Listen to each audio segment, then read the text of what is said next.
Hello दोस्तों, आप लोगों को स्वागत है हमारे चैनल बीपीएससी टीचर प्रदीप पे। आज हम एनसीईआरटी का जो चैप्टर नंबर 4 है, क्या चैप्टर नंबर 4 है, जिसमें हमारे पास चैप्टर नंबर 4 में है विश्व युद्धों की इतिहास। जो हमारे पास युद्ध का आखिरी इतिहास क्या था, जिसमें हम लोग पढ़ेंगे यहाँ पे। जो हम कह रहे हैं यहाँ पे, जो प्रथम विश्व युद्ध कब से कब हुआ। पहला क्वेश्चन आपसे ये पूछ सकता है, जो प्रथम विश्व युद्ध है जो 1914 से 1918 ईस्वी की चला था। तो आखिर जानेंगे हम इसमें, आखिर जो प्रथम विश्व युद्ध होने का क्या क्या कारण था। इसमें कह रहा है जो विश्व इतिहास की 1914 का एक वर्ष ऐसे युद्ध के लिए उल्लेखनीय है जिसमें संपूर्ण विश्व को अपनी आगोश में ले ली और युद्धरत देशों ने अपने संपूर्ण संसाधन इसमें झोंक दिए। विश्व के लगभग तमाम देश उसके प्रत्यक्ष और अप्रत्यक्ष रूप से क्या हुए, प्रभावित हुए। मतलब विश्व के जितने सारे देश थे वो किसी न किसी रूप से क्या था, इसमें प्रभावित हुए थे। इस युद्ध ने कई देशों के राजनीतिक आर्थिक स्थिति और नक्शा बदल दी। कौन सा युद्ध ने? प्रथम विश्व युद्ध ने इसमें कई आर्थिक स्थिति और नक्शा बदल दिए। इस युद्ध के कारण को निम्नलिखित रूप से खोजा जा सकता है। से कह रहा है जो हमारे पास पहला क्या था, पहला था सामाजिक प्रतिस्पर्धा। क्या था? सामाजिक प्रतिस्पर्धा। सामाजिक प्रतिस्पर्धा कहने का अर्थ यहाँ पे, जो हमारे पास औद्योगिक क्रांति के बाद से बाजार का विस्तार के लिए उपनिवेशक का निर्माण की जानी प्रक्रिया शुरू हो गई थी। कहने का अर्थ यहाँ पे, जो हमारे पास औद्योगिक क्रांति के बाद ही बाजारों के विस्तार के लिए उपनिवेशों के निर्माण की प्रक्रिया शुरू हो गई थी। ऐसे में पूर्व के साम्राज्यवादी अधिपत्य को चुनौती दिए बिना नए उपनिवेशिक क्षेत्र का निर्माण संभव नहीं था। इस दौर में जर्मनी, कौन था? जर्मनी, इटली का प्रवेश बहुत बाद में हुआ, क्योंकि पहले उतना उपनिवेश पे ध्यान नहीं दिया था। इन कारण उन्हें कम ही उपनिवेश हाथ लगे। क्यों क्या लगे उसको? कम ही उपनिवेश हाथ लगे, क्योंकि वो बहुत लेट से आए थे। लेकिन उनकी साम्राज्यवादी लिप्सा रुकने का नाम नहीं रहता। उसके पास लिप्सा मतलब कह सकते इच्छा। जो हमारे पास इटली और जर्मनी के पास जो इच्छा था साम्राज्यवादी को विस्तार करने का, उसका रुकने का नाम नहीं ले रहा था।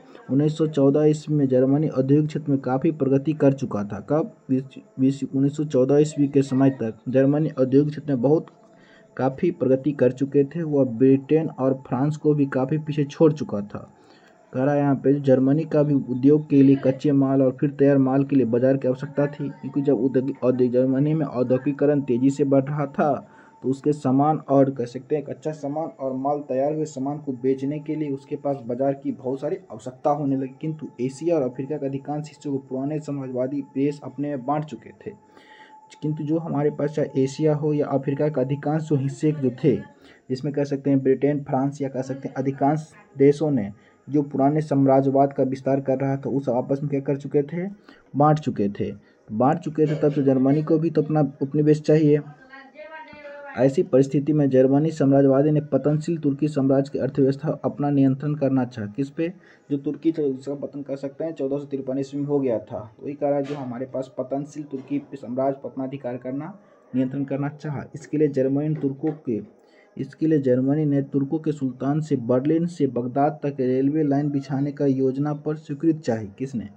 मतलब कह सकते जर्मनी ने तुर्की के जो कह सकते सुल्तान है जिससे बर्लिन से लेके बगदाद तक रेलवे लाइन बिछाने की स्वीकृति चाही। जर्मनी को इस योजना का फ्रांस तथा रूस ने विरोध किया। किसने विरोध किया? जर्मनी का जो कह सकते हैं जो बर्लिन से बगदाद का जो रेल लाइन बिछाने का जो योजना था, इसका विरोध किसने किया? फ्रांस और रसिया ने किया। अब कह रहा है यहाँ पे 1905 ईस्वी में क्या कर सकते, 1905 ईस्वी में जो रूस और जापान युद्ध में जापान की विजय से जापान की साम्राज्यवादी महत्वाकांक्षा और परवाना चढ़ने लगी थी। अब आपको ध्यान रखना है, जो हमारे पास जो बीपीएससी टीआरई में पूछा गया है, रूस जापान युद्ध कब हुआ था? क्या पूछा गया था? जो हमारे पास रूस जापान वार कब हुआ था? क्या बोलेंगे? 1905 ईस्वी में। इसमें विजेता किसको मिला? जापान को। कौन जीता? जापान। अब आपको ध्यान रखना है, जापान छोटा सा देश हो के रसिया को पराजित कर दिया। ये कह सकते हैं जो हमारे पास उस टाइम का ये बहुत बड़ा घटना था, क्योंकि एक छोटा सा देश होते हुए इतने बड़े साम्राज्य रसिया को पराजित कर दिया। कह रहा 19वीं शताब्दी के अंत तक अमेरिका भी एक शक्तिशाली राष्ट्र के रूप में उभर कर सामने आ चुका था। वह व्यापार की स्वतंत्रता बनाए रखने में दिलचस्पी ले रहा था। दूसरी ताकत को उभरने से उसके हितों का भी खतरा था। इसको अमेरिका भी उस टाइम बहुत डेवलप हो चुका था। प्रत्येक जो देश होता है ये चाहते रहता है हमारे हमारे सामने दूसरा देश अपना डेवलप ना करे।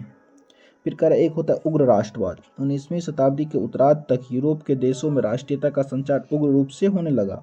समान जाति, धर्म, भाषा, ऐतिहासिक परंपरा पर लोग समाज मिलकर अलग अलग देश का निर्माण करने चाहने लगे। तुर्की साम्राज्य का ऑस्ट्रिया हंगरी में अधिकांश निवासी स्लाव जाति के थे। किस जाति के थे? स्लाव जाति के थे। उन्होंने सर्वलाभ आंदोलन की शुरुआत की, जो इस सिद्धांत को आधारित था कि यूरोप के सभी स्लाव जाति के लोग एक राष्ट्र है। क्या है? एक राष्ट्र है। इससे ऑस्ट्रिया हंगरी का रूस के साथ संबंध कटु बना दिया। किसने? ऑस्ट्रिया जो हंगरी था, रूस में अधिक स्लाव जाति थे, जिससे रूस के साथ कटु संबंध बन गया। इस तरह कह सकते हैं जो हमारे पास सर्व सम्मेलन था, सर्व जर्मन आंदोलन शुरू हुआ, जिसका लक्ष्य बाल्कन प्रायद्वीप में जर्मन साम्राज्य का विस्तार था। वही बाल्कन प्रायद्वीप जिसमें कह सकते हैं जो रेल लाइन बिछाने की योजना तुर्की से मांग रहा था। फिर इस प्रकार उग्र राष्ट्रवाद ने यूरोप देशों के आपसी संबंध की तनावग्रस्त बना दिया, क्योंकि जो दोनों देश के बीच जो संबंध था उसको क्या कर दिया? तनावग्रस्त बना दिया। इसके अलावा कह सकते हैं यहाँ पे जो हमारे पास सैन्यवाद, यूरोपीय देश ने अपनी सैनिक शक्ति पर सारा ध्यान केंद्रित कर रहे थे। फ्रांस, जर्मनी आदि प्रमुख यूरोपीय देश ने अपनी राष्ट्रीय आय का 85% सैनिक पर व्यस्त खर्च करने लगे।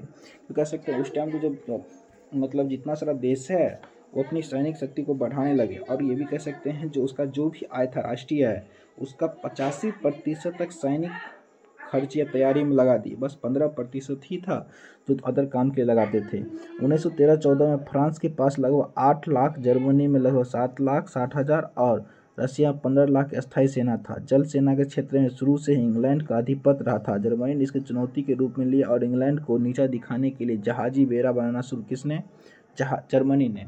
कह सकते हैं जो जल के लिए जो इंग्लैंड बहुत पहले से ही आधिपत्य था, लेकिन जो जर्मनी ने इंग्लैंड को पीछे करने के लिए उसने क्या किया? जहाजी बेड़ा बनाना स्टार्ट कर दिया। क्या बनाना स्टार्ट किया? जहाजी बेड़ा बनाना स्टार्ट कर दिया।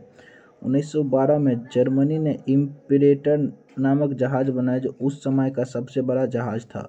अब ये पूछ सकता है जो इम्परेटर क्या है, आपको एग्जाम में पूछ सकता है जो हमारे पास इम्परेटर क्या है? इम्परेटर क्या है? तो क्या बोलेंगे? इम्परेटर एक हमारे पास जहाज है। क्या है? इम्परेटर जहाज है।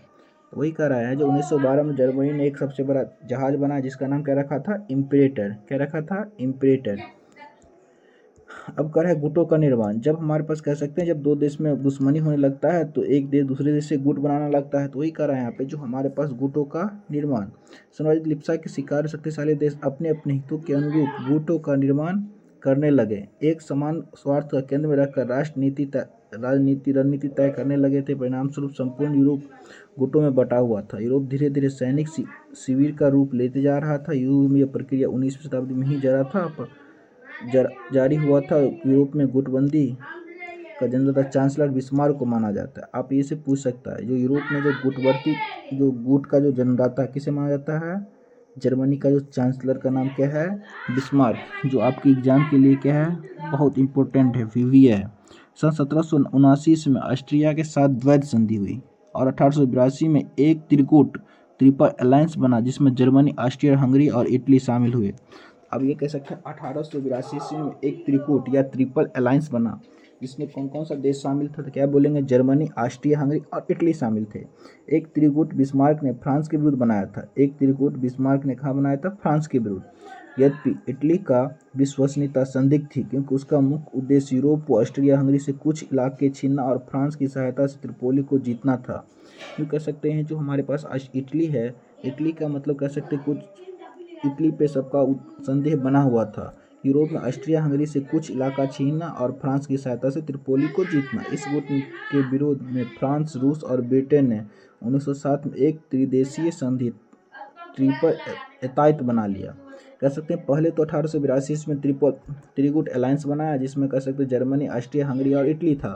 लेकिन इसके विरोध में 1907 ईस्वी में कह सकते हैं जो हमारे पास फ्रांस, रूस और ब्रिटेन ने 1907 ईस्वी में एक त्रिदेशीय संधि बना ली। यह समानता हितों और समझदारी पर आधारित ढीला ढाला गठजोड़ था। इस दोनों गुटों के